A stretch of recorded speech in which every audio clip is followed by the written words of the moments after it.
తెలియజేస్తున్నాను.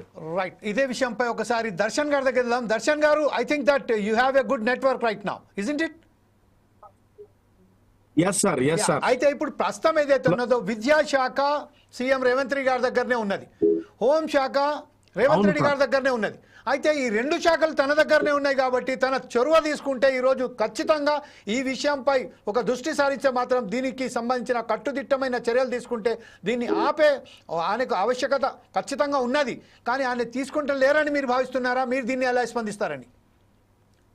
ఎస్ అని నేను అంటున్నా సార్. 100 పాలుగా ఏంటంటే గౌరవనీయులు తెలంగాణ రాష్ట్ర ముఖ్యమంత్రి గారు చిత్తశుద్ధితోటి చొరవ తీసుకోవడం లేదు అని చెప్పేసి మా డిబిఎస్ఏ విద్యార్థి సంఘం పక్షాన మేము తెలియజేస్తా ఉన్నాము.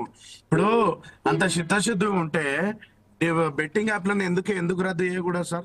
ఎందుకు కేంద్ర ప్రభుత్వానికి ఎందుకు లెటర్ రాయకూడదు సార్?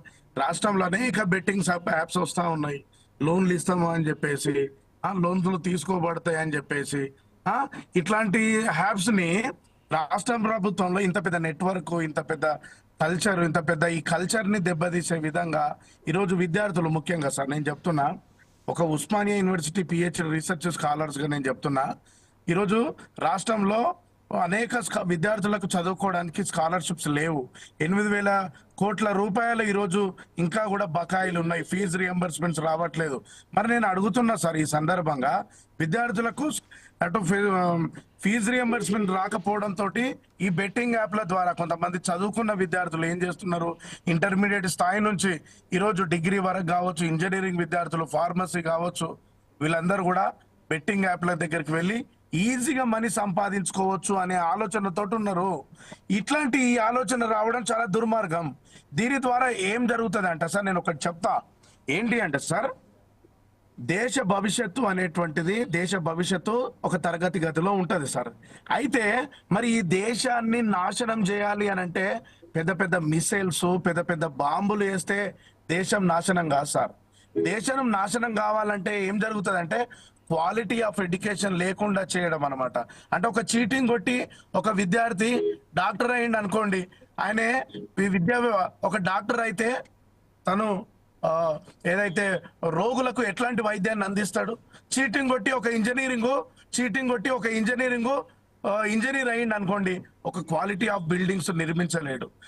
అట్లనే చీటింగ్ కొట్టి ఇంకొక టీచరు ఇంకొక ఉద్యోగం సంపాదించే ఒక వ్యవస్థ నిర్మించలేదు. నేను అంటున్నా, ఈ రాజకీయ పార్టీలకు ఏం కావాలి అంటే ఎంతసేపటికి విద్యార్థులకు చదువు అందనీయకుండా ఏదో ఒక అంశాలలో ఎంటర్టైన్మెంట్ చేసేటువంటి విధంగా విద్యార్థులు కానీ సమాజం మొత్తం కూడా సమస్యలలో ఉంటేనే ఆ సమస్యలను అదునుగా వేసుకొని ప్రభుత్వం ఉన్నదని నేను అడుగుతున్నా సార్. ఈ కాంగ్రెస్ ప్రభుత్వాన్ని, ఖచ్చితంగా రేవంత్ రెడ్డి ప్రభుత్వాన్ని అడుగుతున్నా. ఎస్, ఎక్కడున్నది? మూసివేయబడ్డటువంటి 5,000 పాఠశాలని ఇప్పటిదాకా తెరవలేదు. రెండోది, ఎందుకు సార్ చిత్తశుద్ధి ఎందుకు లేదు సార్? ఈ బెట్టింగ్ యాప్లను ఖచ్చితంగా ఈ గూగుల్ ఏదైతే ప్లే స్టోర్ నుంచి తీసేయమని చెప్పండి.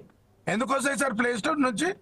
ఐటీ శాఖ ఏం చేస్తున్నది అడుగుతున్నా సార్. కాబట్టి నేను మళ్ళీ చెప్తున్నా సార్, పేరెంట్స్ తప్పు కొంత ఉండొచ్చేమో, కానీ ప్రభుత్వాలది మెజారిటీగా తప్పు.